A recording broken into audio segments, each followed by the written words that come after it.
디도서 1장 5절로 9절까지의 말씀, 우리 다 같이 한 목소리로 합독하겠습니다. 내가 너를 그레데에 남겨둔 이유는 남은 일을 정리하고 내가 명한 대로 각 성의 장로들을 세우게 하려 함이니, 책망할 것이 없고 한 아내의 남편이며 방탕하다는 비난을 받거나 불순종하는 일이 없는 믿는 자녀를 둔 자라야 할지니라. 감독은 하나님의 정직이로서 책망할 것이 없고 제 고집대로 하지 아니하며 급히 분내지 아니하며 술을 즐기지 아니하며 구타하지 아니하며 더러운 이득을 탐하지 아니하며 오직 나그네를 대접하며 선행을 좋아하며 신중하며 의로우며 거룩하며 절제하며 미쁜 말씀의 가르침을 그대로 지켜야 하리니, 이는 능히 바른 교훈으로 권면하고 거슬러 말하는 자들을 책망하게 하려 함이라. 아멘.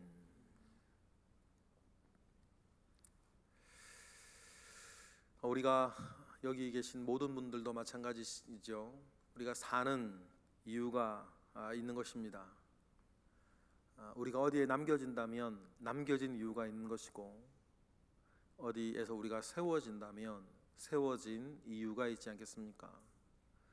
우리 편에서 이야기하면 이유고, 하나님 편에 생각하면 하나님의 뜻이 있는 것입니다. 제가 늘 말씀을 드립니다만, 참새 한 마리도 우리 천부 하나님께서 허락하지 아니하시면 이 땅에 내려앉는 법이 없다 그랬습니다. 이것은, 이 말씀을 우리가 곱씹고 곱씹어 보면 여러분 주변에 예전에 그리고 지금 그리고 앞으로도 일어날 수 있는 모든 일들은 우리는 먼저 기억해야 합니다. 하나님께서 뜻 가운데 허락하셨다. 그럼 그 일들 속에서 하나님께서 이루려고 하시는, 이루어내려고 하시는 하나님의 뜻이 있다는 것을 우리는 꼭 기억해야 합니다. 하나님께서 뜻하신 것은 바로 우리가 사는 이유가 되는 것입니다. 디도서는 그레데 섬에 특정한 이유, 하나님의 뜻이 있어서 남겨진 디도가 이제 이 그레데에 있는 교회를 어떻게 목회하고 나중에 디도마저 바울에게 합류하였을 때에 이 그레데 교회가 잘 유지되어지고 교회로서의 역할을 잘 감당할 수 있도록 그 조직과 그 틀과 그리고 가르침을 디도가 잘 해주고 나오기를 원하는 사도 바울의 마음, 크게는 하나님의 뜻과 계획이 있는 것입니다. 그래서 오늘 5절에 보면 바울 선교팀이 그레데에 디도를 남겨둔 이유가 나와요. 사도행전이나 우리가 가지고 있는 자료들을 보면 바울이 그레데를 방문했다는 기록은 없습니다. 그러나 바울이 활동했던 모든 것들이 사도행전에 다 기록되어진 건 아니겠죠. 어떻게 다 기록하겠습니까? 그런데 5절과 같은 그 내용을 보면 사도 바울도 그레데를 방문한 적이 있고, 그리고 디도를 특정한 이유 때문에 남겨두었다는 거죠. 그 이유가 5절에 나옵니다. 5절 읽어보겠습니다. 시작. 내가 너를 그레데에 남겨둔 이유는 남은 일을 정리하고 내가 명한 대로 각 성의 장로들을 세우게 하려 함이니. 각 성의 장로들을 세우고 남은 일들을 처리하게 하는 이유, 목적으로 디도를 남겨두었다라고 합니다. 남은 일들이 있다 그랬습니다. 그 남은 일들이 뭘까요? 디도도 뒤에 나오겠죠. 그러나 오늘 본문에 그 남은 일들 중에 첫 번째 일은 뭐냐면 장로들을 세우는 것이고, 또 7절에 보면 감독들을 세우는 것이다 라는 것을 알게 됩니다. 그레데의 성도들 가운데에 직분자를 세우는 것이죠. 교회에 직분자들이 선다라고 하는 것은 교회 조직이 이루어진다는 뜻이에요. 교회에서는 우리가 잘 알다시피 직분이라는 것이 있습니다. 이 직분이 있다는 것은 교회 조직이 쓴다는 것이고, 교회 조직을 통해서 하나님께서 교회에서 이루어 나가시는 것이 있겠다는 거죠.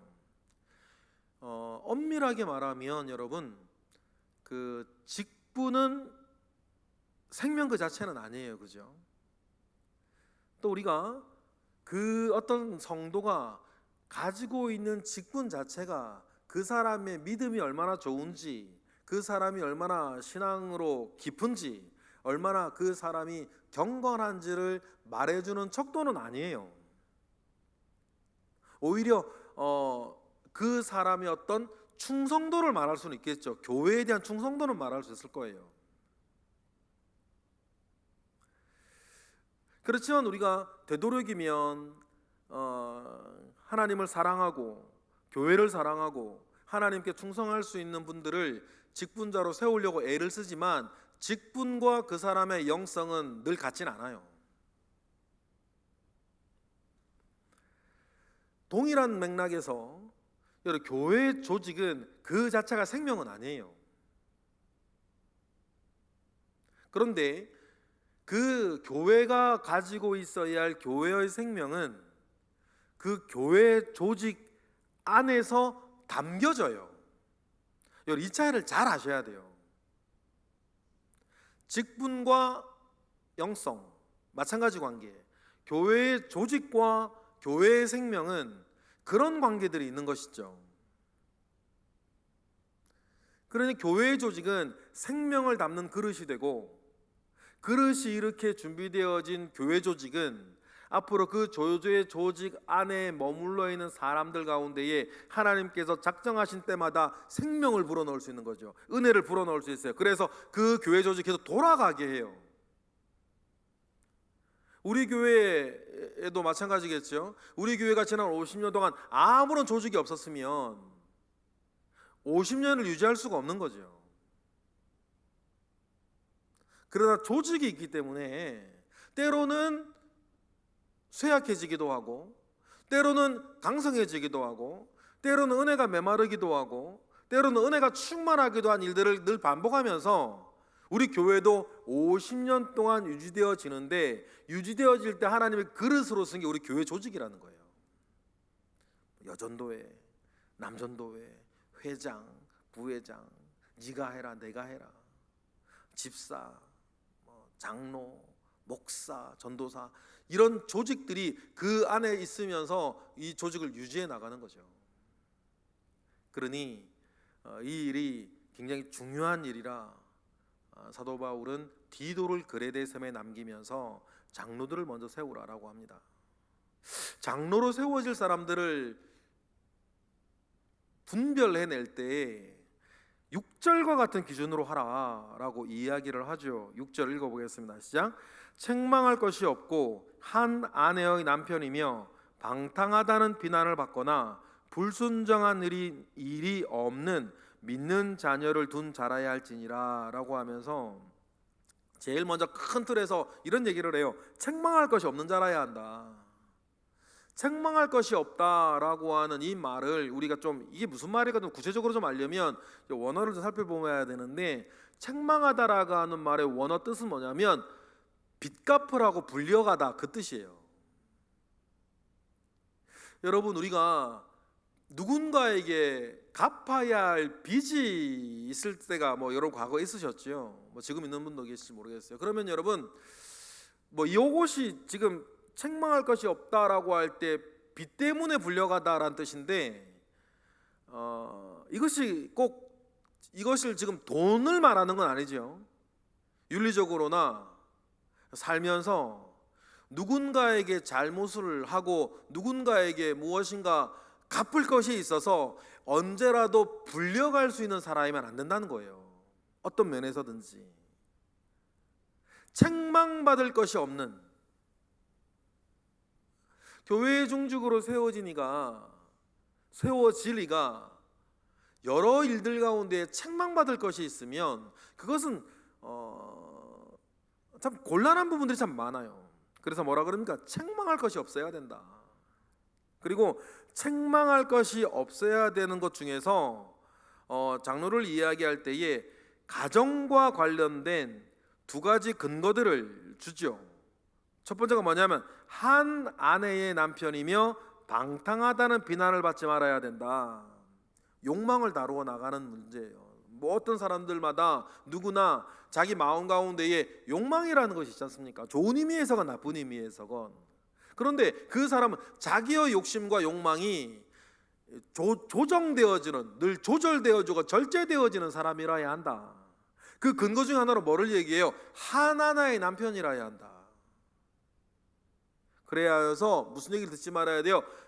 욕망이 절제되지 못하고 욕망이 조절되어지지 못해서 방탕하다는 이야기를 듣지 말아야 된다.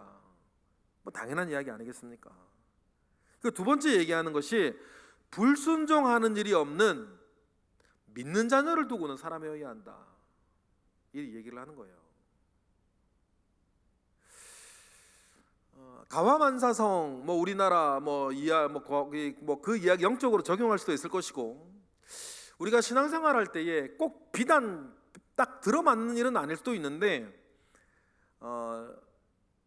자녀에 대한 이야기들을 직분을 세울 때 근거론을 이야기하는 가장 중요한 이유가 뭐냐면 혼자 있을 때 나 그 사람은 어떤 사람인가,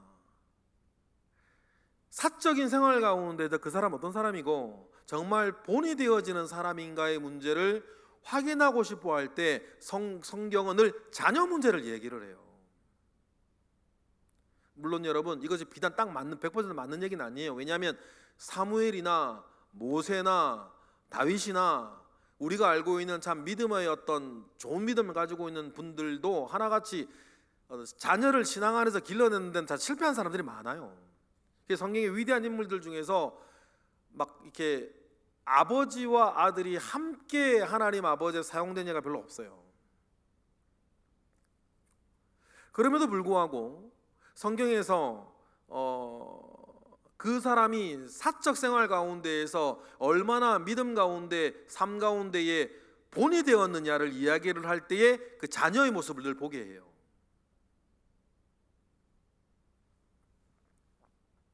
그래서 장로를 세우려고 할 때에도 책망할 것이 없어야 되는데 책망할 것이 없는 두 가지 근거로 가정 이야기 속에서 아내와 자녀 문제를 거론을 하고 있습니다. 그리고 7절에 보면 감독에 대해서도 그렇죠. 초대교회의 직지 안에서는 이런 말이 좀 그렇긴 한데 장로보다 더 큰 직분, 더 넓은 영역을 관할하는 그 일을 감독이라고 했죠. 감독에 대해서는 7절에 뭐라 그럽니까? 읽어보겠습니다. 시작. 감독은 하나님의 청지기로서 책망할 것이 없고 제 고집대로 하지 아니하며 급히 분내지 아니하며 술을 즐기지 아니하며 구타하지 아니하며 더러운 이득을 탐하지 아니하는 사람이라고 합니다. 우리 9절까지 그 내용이 나오지만 먼저 7절 감독으로 세워질 사람을 이야기하면서 하나님의 청지기로서 부족한 것이 있어 불려다닐 만한 일이 없어야 된다. 무형이라에 빚이 없는 사람이라 해야 되나, 다른 사람에게. 하나님의 청지기로 책망할 것이 없고 그 다음에 고집 문제와 급히 분내는 문제, 성품의 문제를 이야기를 해요. 고집대로 하지 아니하고 급히 분내지 아니하는 온유한 마음이 있어야 될 것이고, 온유한 마음은 행동도 그렇고 듣는 귀에서도 들을 귀에서도 이렇게 열려 있는 사람이라야 한다. 여기서 고집대로라고 하는 말은 제멋대로 한다라는 뜻이에요. 교회에 어떤 규칙이 있고 교회에 결정이 있는데 그거한 아랑곳하지 아니하고 제멋대로 하는 사람이 있어요. 내가 왜 그래야 돼 이러면서 하는 사람들 있죠. 아랑곳하지 않고 고집대로 하는 거. 그런 사람이어서는 안 된다. 그런 사람이 감독이 되어지면 교회 여러 재화를 통해서 제 맘대로 하는 거예요. 급히 분내어서도 안 된다.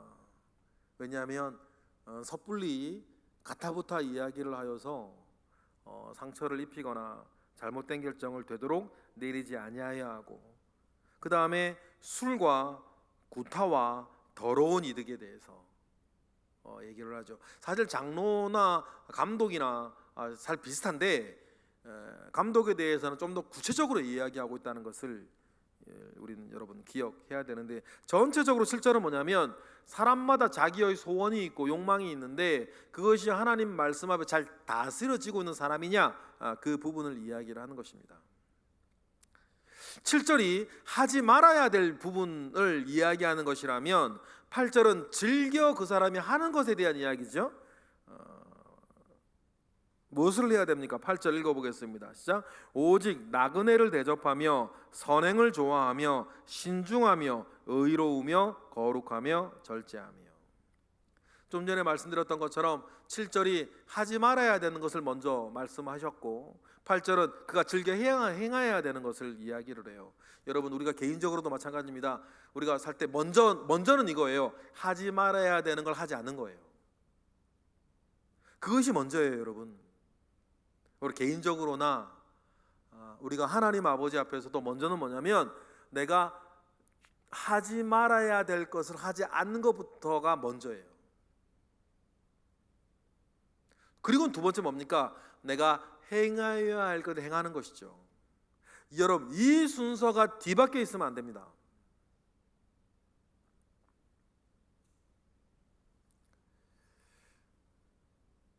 그리고는 9절에 모든 부분들에 대해서 먼저 뭐가 되어야 된다? 본이 되어져야 한다. 그 본으로 이야기하는 것이 뭐예요? 말씀을 지키고 말씀에 순종하는 사람이라야 한다. 왜 그러냐면 이유도 나오죠. 9절 읽어보겠습니다. 시작. 믿은 말씀의 가르침을 그대로 지켜야 하리니 이는 능히 바른 교훈으로 권면하고 거슬러 말하는 자들을 책망하게 하려 함이라.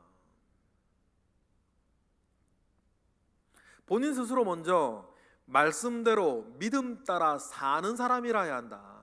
왜 그러냐면 7절과 8절과 9절 상반절에 본인이 먼저 말씀대로 사는 사람이 하는 이유가 뭡니까? 그래야 바른 교훈으로 뭐 할 수 있어요? 권면할 수 있어요. 때로는 거기에 대적하고 거슬러 말하는 사람들을 뭐 할 수 있어요? 책망할 수 있어야 돼요.